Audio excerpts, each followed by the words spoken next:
Hey buddy, this is Les. Alright, I got that kit installed in the front mic 148 that I'm working on. There's the adapters. I'm pretty sure that you've got them installed the same way. But there's band 1, channel 1, band 1, channel 40. Okay, and then I'm going to switch to band 2. There's channel 1, channel 40, back to channel 1, and then band 3. There's channel 1. Now I did have to do an adjustment to VR1 to get channel 40. Okay.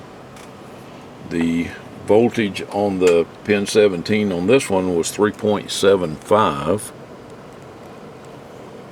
and so when I get on that test point there at 1, I had to set it to 3.521. I don't know if you can see that or not, but 3.5.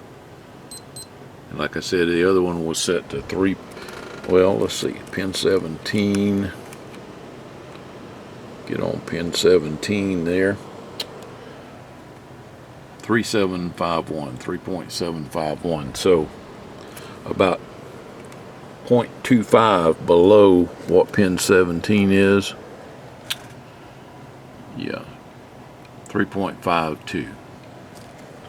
And then I got all the upper channels. Anyway, that's band 3. Is it band 3? Yeah, band 3. There's band 4. Channel 40, channel 1. Okay. And then the half band. 5. 40, and there's 1.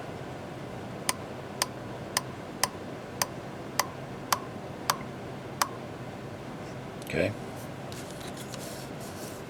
And let me go back down to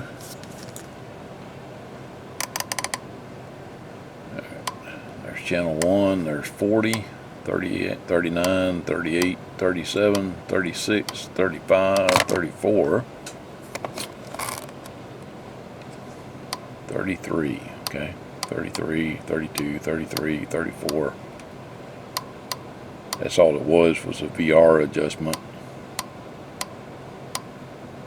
So I don't understand why you're not getting anything, okay?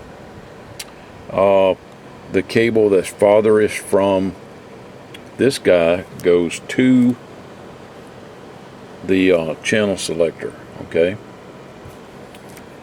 The other one that's closest to the VR adjustment goes to the radio, plugs in down underneath there, okay?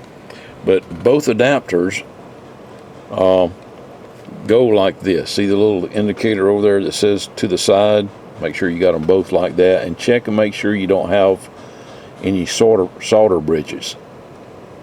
Okay. That's all I had to do is just adjust VR1 slightly, and the board is working fine for me. And like I said, this is a front mic 148. In fact, it's one of the newer ones that's got the TA2003 audio chip in it. So, not sure what's going on, but I'll go ahead and send it back to you. Holler back at me if you need something else. Okay.